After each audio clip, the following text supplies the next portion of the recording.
Curiosamente, a esquerda, que tanto luta contra o preconceito, é extremamente preconceituosa. Mas é óbvio que eles jamais irão admitir isso. Este é o Visão Libertária, sua fonte de informações descentralizadas e distribuídas. O filme Jojo Rabbit é uma sátira que acompanha Jojo, um garoto na Alemanha nazista. Ao contrário de muitos filmes que passam nesse contexto, o protagonista, dessa vez, é supernacionalista e segue cegamente a ideologia nazista. Isto é, até ele encontrar uma garota judia na sua casa que o faz refletir sobre os seus valores. No filme, a dedicação do garoto com o partido nazista é muito exagerada, tanto que seu amigo imaginário não é ninguém menos do que o próprio Adolf Hitler. Exageros à parte, o filme retrata um lado muitas vezes negligenciado quando discutimos as atrocidades da Segunda Guerra Mundial.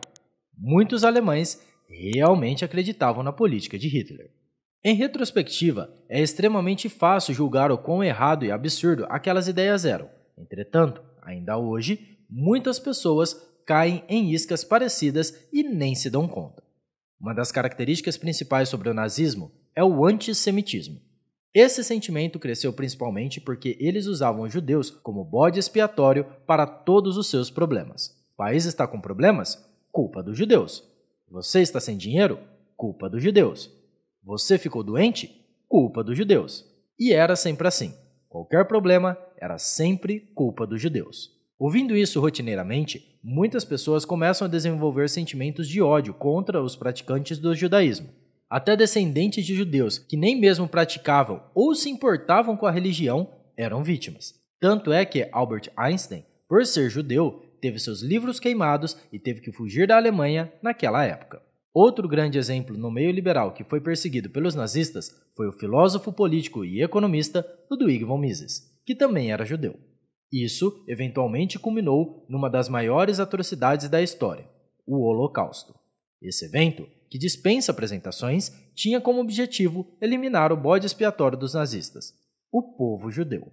Muitos historiadores, inclusive, alegam que a utilização de um bode expiatório é uma característica recorrente de regimes fascistas e autoritários. O uso mais famoso disso, provavelmente, é no próprio nazismo, que é comumente conhecido por ser antissemita. A utilização de bodes expiatórios foi muito frequente na União Soviética, sobretudo no governo de Stalin, contra revolucionários, conspiracionistas, inimigos do povo, burguês, trotskista, entre outros. Entretanto, historicamente, vários grupos já foram bodes expiatórios. Na Roma Antiga, por exemplo, Nero culpou os cristãos pelo grande incêndio de Roma em 64 d.C. A Ku Klux Klan, que ficou famosa por ser extremamente racista, culpava os negros pelos seus problemas. E, atualmente, os esquerdistas usam os ricos como bode expiatório, sobretudo se forem homens brancos e héteros, com exceção de Lula, brincadeiras à parte. Não é nenhum exagero dizer que a esquerda culpa cegamente a classe social alta pela maioria dos problemas da sociedade. Aqui me refiro a empresários bem-sucedidos.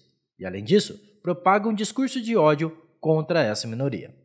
É claro que eles irão discordar disso. Para começo de conversa, eles nem consideram os ricos como uma minoria, por incrível que pareça. Entretanto, numericamente, a definição de pertencer a uma classe social alta já é ser uma minoria.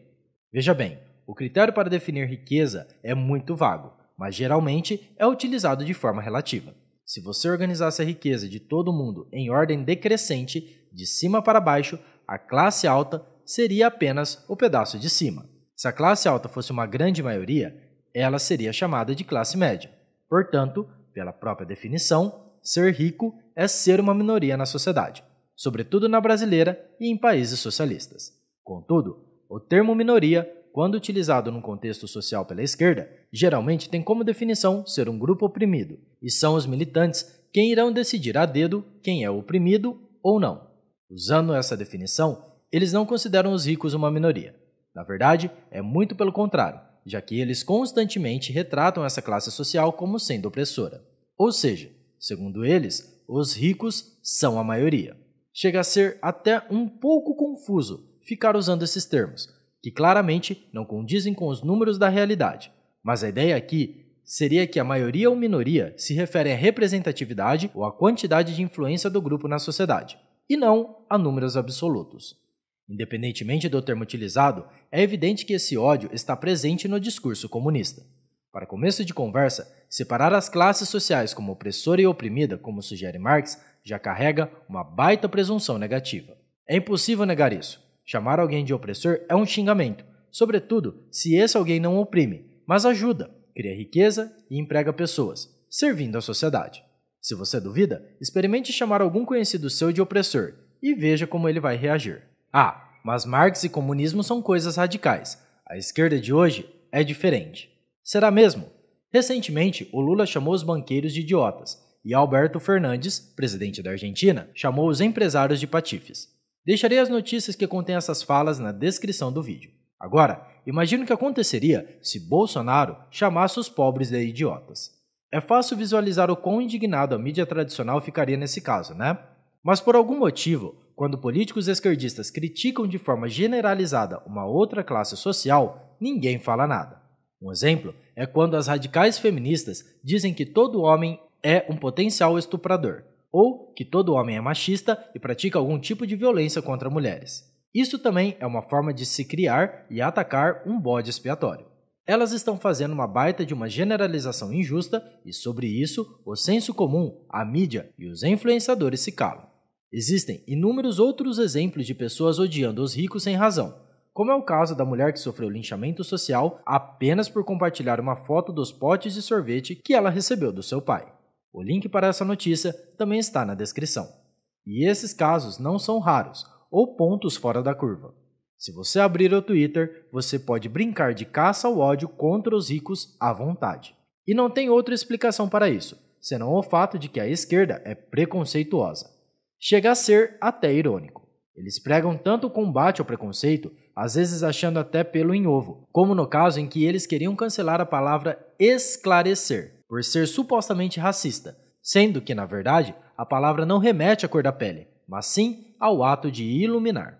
E eles, que tanto combatem essas pautas, não se incomodam nem um pouco de generalizar uma classe inteira de forma pejorativa. Sendo advogado do diabo, não são todos os esquerdistas que ficam xingando os ricos. Entretanto, quando alguém o faz, a grande maioria deles não o reprime. Vindo de um grupo político que cancela os outros por quaisquer motivos avidamente, o simples fato deles não reprimirem um discurso de ódio já diz muito sobre seus valores. Na descrição se encontra o link de uma notícia sobre uma professora esquerdista de Caxias do Sul que foi afastada, após a descoberta de áudios em que dizia que a direita deveria morrer de Covid, já que não se pode fuzilar, inclusive os idosos. Conclui-se então que tanto o nazismo como o comunismo propagam um discurso de ódio contra um grupo social. Mas o mais curioso nisso tudo é que a semelhança não acaba aqui. Socialmente, falar sobre estereótipos não é muito bem-vindo, e com razão, já que pode soar preconceituoso e ser até ofensivo para algumas pessoas. Porém, é inegável que estereótipos existem, seja de nacionalidades, etnias ou religiões. Os canadenses, por exemplo, têm o estereótipo de serem um povo educado, enquanto que os asiáticos têm o estereótipo de serem bons em matemática. É óbvio, e todos sabem, que nem todos os canadenses são educados, e nem todos os asiáticos são bons em exatas, mas isso não importa para formular um estereótipo. Curiosamente, o estereótipo do judeu é ser rico e ganancioso. E esse não é um estereótipo recente. Os nazistas já reclamavam dos judeus terem uma influência na economia. De fato, os judeus têm um histórico de serem mais ricos que a média. Há vários argumentos levantados para explicar isso, mas geralmente atribuem essa riqueza à cultura judaica, que valoriza a educação, a colaboração e sempre em buscar novas oportunidades de negócios. Agora, se é um fator cultural, genético, divino, pura sorte, não importa, ao menos não para este vídeo. O fato é, os judeus eram um povo rico. Existem até teorias da conspiração sobre os judeus. Uma delas, talvez a mais famosa, é sobre Rothschild. Essa é uma família judia que fazia riqueza com negócios bancários. A teoria dizia que eles estavam controlando o mundo, e isso foi usado para contribuir com ideias antissemitas. Veja bem, essa família, de fato, tem bastante influência sobre o mundo, mas daí para alegar que eles controlam o mundo, há uma grande diferença. Pois é, os nazistas odiavam um povo com o estereótipo de serem ricos. Ou seja, os esquerdistas e nazistas essencialmente têm o mesmo bode expiatório, a classe alta, empreendedores e empresários ricos e bem-sucedidos.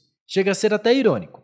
A esquerda, que tanto gosta de chamar os outros de nazistas, não percebe a própria hipocrisia. Mas isso era de se esperar. Afinal, usar socialista e hipocrisia na mesma frase chega a ser redundante. Mas não é de se esperar diferente, sendo que é a bolha da classe alta, do Projac, do Leblon e artistas milionários, seja aqui ou nos Estados Unidos e outros lugares, que hoje fazem parte do progressismo militante. Alguém aí lembra que quem estava querendo o serviço do Lula era a Luísa Helena Trajano? Apesar de ser rica, não foi criticada por Lula, mas empresários corporativistas que buscam ajudas regulatórias e proteção contra concorrentes sempre são bem-vindos pelos políticos de esquerda. Outro fato curioso é que, historicamente, um dos principais negócios dos judeus foram os bancos, e recentemente Lula chamou os banqueiros de idiotas. Imagina se ele tivesse chamado os judeus de idiotas, sendo este um outro grupo minoritário. Será que a reação da população seria diferente ou será que eles continuariam passando pano para ele? Realmente, eu não sei. Eu só espero que, algum dia, no futuro, o senso comum trate os comunistas com tanto desprezo quanto trata os nazistas. E quem sabe um dia, pessoas estarão sendo canceladas por defenderem partidos e ditadores comunistas e socialistas. Obrigado pela sua audiência. Esse artigo foi sugerido e escrito por Space, revisado por O Historiador e narrado por Coreia com K. Se você gostou desse vídeo, clique no ícone de curtir abaixo e compartilhe em sua rede social. Se deseja ser notificado de outros vídeos, inscreva-se no canal e depois clique no ícone da campainha. Até a próxima!